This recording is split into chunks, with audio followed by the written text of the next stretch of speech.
Delicious tasty من پسند اور ذائقے دار کھانوں کو سامنے دیکھ کر انہیں یاد کر کے ہمارے آپ کے منہ میں پانی آ جاتا ہے۔ یہی حال ہے جب آدمی کسی پر بری نظر ڈالتا ہے، جسے بدنگاہی کہا جاتا ہے، لسفو آئی، بری نیت سے دیکھتا ہے، تو جو ہمارے اندر اللہ نے ایک نظام رکھا ہے، ہارمون گلینڈز جو کہلاتے ہیں، خلیات، وہ ایک لیکوڈ ریلیز کرتے ہیں جسے ٹاکسک کہا جاتا ہے، زہریلے مادے۔ اس کے بعد آدمی بے چین ہوتا ہے، نیند اڑتی ہے، چہرے کا رنگ اڑ جاتا ہے۔ یہ تو ریسرچ اسکالر کہتے ہیں، حدیث پاک کیا کہتی ہے؟ لعن اللہ الناظر والمنظور الیہ، وہ عورت جو اپنے پردے والی چیزوں کو نمایاں کرے، دکھائے، شو کرے اور دیکھنے والوں کو اپنی طرف دیکھنے پہ مجبور کرے، اس پر بھی اللہ کی لعنت ہے، اور جو دیکھتا ہے اس پر بھی اللہ کی لعنت ہے۔ اسی نظر کو حدیث پاک میں کہا گیا النظر سهم مسموم، کہ یہ گندی نظر یہ ابلیس کا زہریلا تیر ہے۔ یہ نظر اس سے جو اپنے آپ کو بچا لے، اچھا یہ صرف جوانوں کی لت نہیں ہوتی، بوڑھے بھی ٹاڑا کرتے ہیں۔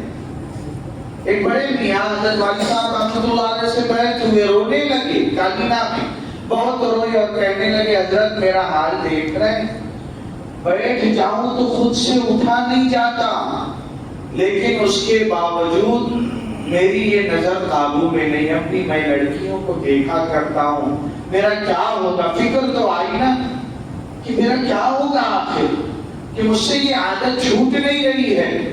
تو میرے بھائیوں، اللہ تبارک و تعالیٰ نے اس لیے ایسی بھوک، ایسی پیاس اور ایسی خواہش ہے کہ چلو ایک کو دیکھ لو، بس ایک کے بعد دوسرے کی لت اور خواہش، دوسری، تیسری، چوتھی، پھر آدمی دیکھتا جائے، من نہیں بھرتا اور وہ بے چینی بڑھتی جاتی۔ اسی لیے اس پریشانی سے کہ وہ ٹاکسک موئسچر ریلیز کرتے ہیں، ہارمون گلینڈز جو ہوتے ہیں، جیسے ہمارے ٹیسٹنگ بڈس منہ میں لیکوڈ ریلیز کرتے، منہ میں پانی آ گیا، تو ایک نظام ہے اللہ پاک کے جتنے آرڈرز، احکامات، اس میں میرا آپ کا فائدہ ہے، نفع ہے۔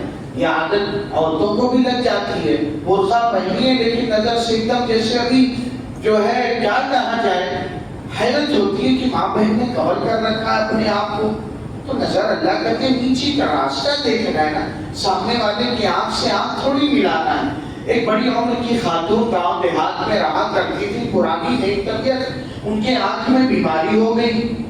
کسی نے بتایا اماں ڈاکٹر آنکھ کے ہوتے ہیں، علاج کیا کرتے ہیں، اماں چلیے ڈاکٹر آپ کی آنکھ دکھا دیں۔ تو وہ بڑی خاتون، بڑی عمر کی بڑی بھی کہنے لگی بیٹا کون ہے ڈاکٹر؟ مرد ہے جی۔ تو وہ آنکھ میں جھانکے گا میری؟ نہیں، مجھے نہیں دکھانا ہے۔ یہ حیا، یہ غیرت۔ اس کے بعد جب ایسی عورتوں کے کوکھ سے جنم لیا کرتے تھے عبد القادر جیلانی، معین الدین چشتی، نظام الدین اولیاء، آج ہم چاہتے ہیں صاحب بے پردہ پھرائے بہن بیٹیوں کو، اور ان کی گود ایسی ہی بامراد ہو، امت تو ان کی گود سے اور کوکھ سے ایسے نوجوان ٹیپو سلطان جیسے پیدا ہو جائیں، نہ بے حیا پیدا ہوں گے، بے غیرت پیدا ہوں گے۔ تو اسی لیے آنکھ کی حفاظت رمضان کے مہینے میں اللہ چاہتے ہیں کہ امت کے اندر ایسی صفات پیدا ہو جائیں کہ اس کی زبان بھی کنٹرول میں، اس کی آنکھ بھی قابو میں، اس کا کان بھی برائیاں نہ سنے، اس کا دل بھی پاک ہو جائے، میل سے صاف ہو جائے۔ جب فکر پیدا ہوتی ہے، جاگتی ہے، تو ہمارے اسکول کالج پڑھنے والے بھائی اور بہنیں، حضرت والی صاحب رحمۃ اللہ علیہ کا ایک پروگرام کلیان میں ہوا، اسکول کی کالج کی چھٹیاں ہوئی تھی، تو ایک نظام تعلیمی پردے کے ساتھ بہن بیٹیوں کا رکھا گیا۔ بعد میں ان سے فیڈ بیک مانگا گیا کہ کیا نفع ہوا، تو انہوں نے لکھا حضرت پہلے ہم کو بے پردہ جانا اور لڑکوں سے باتیں کرنا اچھا لگتا تھا، جب سے ہم نے توبہ کیا نفرت ہو گئی۔ توبہ تو سچی کریں کہ تو اب انشاءاللہ بدنگاہی نہیں کریں گے، بد زبانی نہیں کریں گے، ورنہ یہ عادت اگر آج ہم نے نہیں چھڑایا قبر تک یہ لت باقی رہے گی۔ کسی اردو پوئٹ نے شاعر نے کہا اس سن میں اس عمر میں جب پیر سے چلا نہیں جاتا ہاتھ اٹھایا نہیں جاتا اس سن میں بھی اٹھتی ہیں حسینوں پہ نگاہیں، اب بھی یہ تمنا کہ ملے پھول سی باہیں۔ نواز دیوبندی کا بڑا پیارا شعر ہے کہ نظر بد اٹھنے والی تھی کسی کی طرف، اپنی بیٹی کا خیال آیا تو دل کام گیا، یہ بھی تو خیال آئے۔ تو اللہ چاہتے ہیں کہ رمضان میں ہم اور آپ قل للمؤمنین یغضوا من ابصارہم، اے ایمان، کتنا پیارا انداز اللہ، ایمان والوں سے کہہ دیجیے ذرا اپنی آنکھوں کو قابو میں کریں، کنٹرول کریں۔ ہاں اگر یہ بے قابو رہی ایمان کا چھن جانے کا خطرہ۔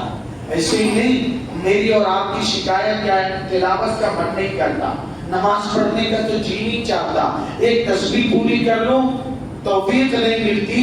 یہ نحوستیں، یہ لعنتیں ہیں، لعن اللہ الناظر، یہ لعنتیں وہی دوسری طرف اللہ کا وعدہ ہے جب میرا کوئی بندہ اس کے سامنے کوئی حسین چہرہ آتا ہے اور میری محبت میرے ڈر کی وجہ سے اپنی نظر نیچی کر لیتا ہے تو ایسا ایمان اس کے دل میں پیدا کرتا ہوں، ایسی عبادت کی دوسری روایت میں ہے توفیق دیتا ہوں، یجد حلاوتہ فی قلبی، اس کا ذائقہ، اس کا مٹھاس، اس کا ٹیسٹ اپنے دل میں محسوس کرتا ہے۔ ایسی تھوڑی صحابہ رضوان اللہ علیہ مجمعین تیر پہ تیر لگ رہے نماز کی نیت نہیں چھوڑ رہے۔ ارے کوئی تو بات تھی، تیر جسم میں پار ہو جائے، زخمی ہو جائے، جسم چھلنی ہو جائے، لیکن ایسا ٹیسٹ، ایسا ذائقہ، ایسا کھو جاتے تھے اللہ میں۔ تو یہ وعدہ ہے اللہ کا، میں اور آپ بھی کر کے دیکھیں انشاءاللہ۔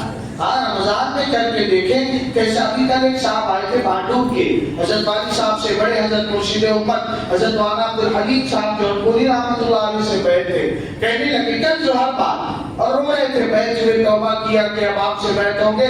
کہنے لگے کہ مفتی صاحب جب میں اللہ اللہ کہتا ہوں نا ذکر کرتے ہوئے اللہ اللہ تو جیسے کسی اور دنیا میں پہنچ جاتا۔